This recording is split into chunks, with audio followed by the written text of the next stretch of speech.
Buat teman-teman yang sekarang lagi bermasalah dengan DC pinjol, ya mungkin dihubungin, ditagih, dan juga mungkin ya sekarang ini sedang gencar-gencarnya kalian ditagih dan bahkan diancam akan didatengin ke rumah.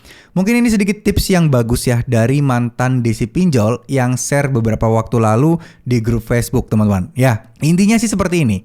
Sebenarnya ini sudah pernah saya bahas sebelumnya, tapi banyak orang-orang yang menganggap hal ini remeh. Padahal kan ini tips langsung dari mantan DC pinjol yang mungkin mereka sharing ya tentang bagaimana sih cara kerja sebenarnya, tentang bagaimana apa sih sebenarnya yang DC pinjol itu takutkan dari nasabah, apa sih yang sebenarnya DC pinjol itu incer dari nasabah dengan berbagai macam tipu daya seperti itu.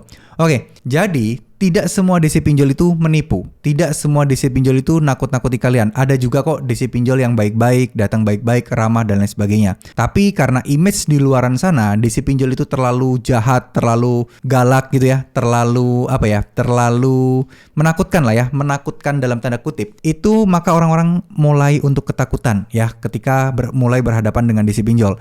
Gak heran sih banyak teman-teman yang nanya, "Bang, Galbe di sini aman gak? Bang, untuk ini saya telat sekian-sekian aman gak ya kira-kira?" Nah, kebanyakan ngomong-ngomong soal aman dan tidak aman-amannya ini, itu sebenarnya kuncinya cuma satu ya. Yang mereka maksud itu cuma satu, bahwa ada nggak sih sebenarnya DC lapangan yang bakal datang ke rumah. Ya, itu adalah fokus dari teman-teman yang gagal bayar. Saya yakin teman-teman juga pasti mengalami yang sama, bukan?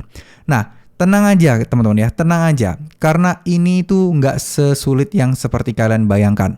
Nah, tips yang pertama dari mantan DC pinjol itu adalah kalian jangan mudah percaya begitu aja. Ya, jangan percaya begitu aja sama oknum-oknum DC pinjol seperti ini ya. Jadi ketika DC pinjol datang, kalian harus pastikan yang pertama itu dia itu asli nggak sih? Mereka itu suruhan orang lain nggak sih? Mereka itu cuman pihak ketiga atau mungkin yang nggak punya izin nggak sih? Jadi pertama kalian harus pastikan dia dari pinjol tersebut ya. Tanya ID card-nya, tanya KTP-nya, cocokkan ID card dengan KTP-nya, tanya surat tugasnya, tanya sertifikatnya, karena DC pinjol itu nggak semua orang tiba-tiba bisa langsung jadi DC pinjol ya. Harus punya sertifikat, harus punya izin dulu. Jadi nggak semua orang asal di pinggir jalan dicomot, ayo tolong dong tagihin utang di sana, nggak bisa gitu. Mereka perlu yang namanya legalitas yang diakui. Ya mungkin anggap aja kayak sertifikat profesi lah ya teman-teman ya. Mirip-mirip seperti itu, dan itu mereka harus wajib menunjukkan dan membawanya. Ya, karena ya sebenarnya ini yang ngomong OJK juga, dan ini juga sama seperti yang disampaikan oleh mantan DC pinjol tersebut. Ya, kata beliau, kalau kalian mendapatkan teroran sebaiknya kalian tidak perlu menanggapinya yang begitu serius, karena ketika ditanggapin kalian akan masuk ke daftar listing prioritas. Ya, maksudnya prioritas itu bukan prioritas dalam hal kebaikan ya, tapi prioritas yang terus-terusan ditagih dan diincar agar bisa segera membayar. Karena mereka pun juga nggak membabi buta ya menagihnya.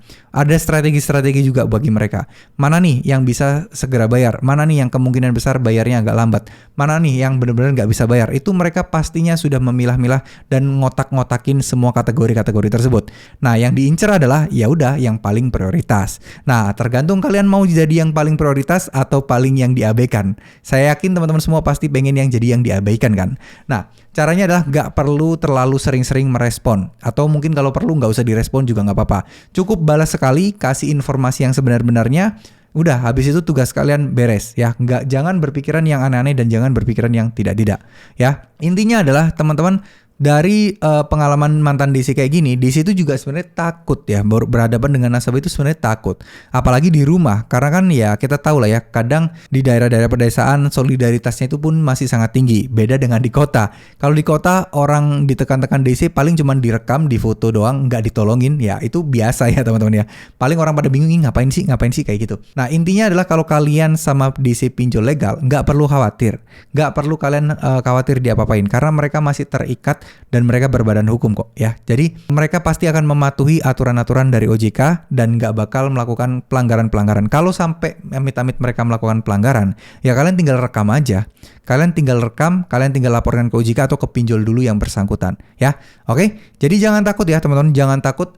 Dan hal ini mungkin mungkin bisa menjadi pegangan buat kalian semua bahwa yuk kalau ada DC pinjol, cek dulu semuanya.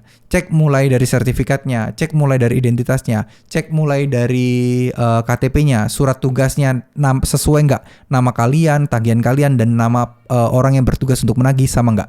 Kalau beda ya berarti itu mungkin kalau nggak pihak ketiga yang dibayar secara freelance, ya mungkin oknum dari DC-DC pinjol ilegal yang pengen memanfaatkan uang kalian. Gitu ya teman-teman ya.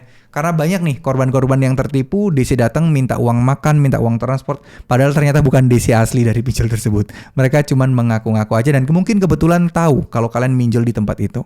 Ya, terima kasih. Wassalamualaikum warahmatullahi wabarakatuh.